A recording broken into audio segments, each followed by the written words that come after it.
What is going on YouTube? This is Richie here from the Red Planet Films, and today I am bringing you a review for 10 Cloverfield Lane, which I saw last night with a good friend of mine named Alan. He runs a YouTube channel of his own. It's a gaming channel. I will put the link in the description box down below as well to our own gaming channel if you're not subscribed already. But let's move right along. So I saw this movie last night around 8 o'clock. It wasn't quite as packed as I thought it would be, but there was a decent amount of people. It was a relatively small theater as well. It was at my local mall. But it's nice. It's nice and comfortable and everything like that. I feel like I'm one of the only ones who absolutely enjoyed the first Cloverfield film, despite the fact that it does have its issues as far as the main one being that it was the POV point of view type film, and that it was very shaky and everything like that. I know it kind of rubbed people the wrong way. It turned people off. This, that, and the other. However, I don't have a problem with those style of films if they're done right. I felt Cloverfield was done right. I didn't really have a problem with like so much of the shakiness and everything like that. How what I did like was how they didn't quite show a lot of the Cloverfield monster, but you saw a good amount of it. I like the whole less is more aspect and the fact that they build up to it. It increases the tension. Um, Even more, and a film that did that was 2014's Godzilla, which they vaguely show Godzilla and everything. You saw more of the main villain monster, if you will, and then once you finally saw Godzilla like in action, like it was such a huge payoff. At least for me, it was, and that's what I felt like the original Cloverfield did back in 2008 really, really well, and I really enjoyed it. Um, so going into this movie, I knew that it wasn't a direct sequel. However, it does take place in the same universe. It was obviously different because it was filmed like a regular movie. This is Dan Trachtenberg. I'm sorry if I butchered that. His directorial debut. And I have to say, it was one heck of a debut. I really love his style.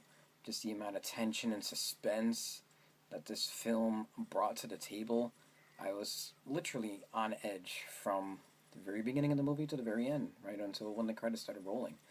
And I thoroughly enjoyed this film. I didn't quite know what to expect going into it. Um, my expectations, and I don't really know where they were at, but I mean, I was just really, really hyped to see this movie because I've been waiting forever for some type of follow up to the Cloverfield movie.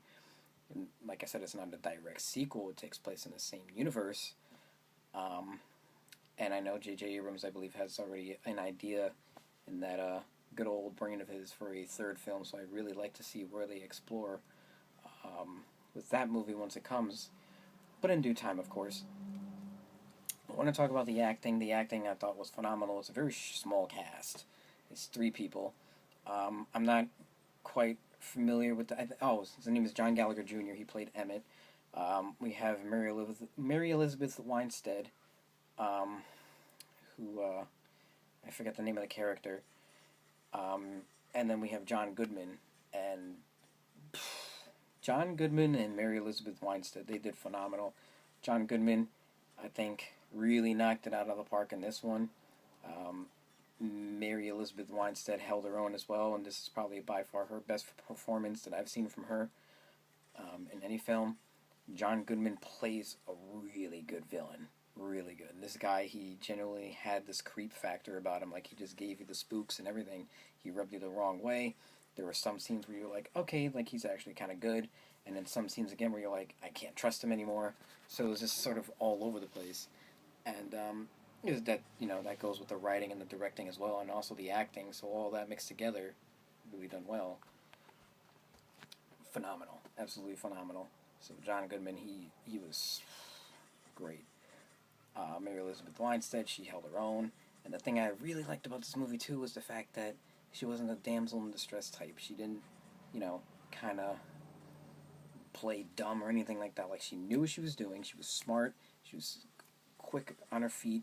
She was using her brain. And I was like, thank you, Lord. Finally, like a woman in a film who actually knows what they're doing rather than going with this whole stereotypical BS that they don't know what to do and then they just die easily. And it's like, no, you know, it's the equality aspect, I guess, and all that stuff. But she was, oh my gosh, I was so happy. And it's just like, finally, like a good character that you can get behind.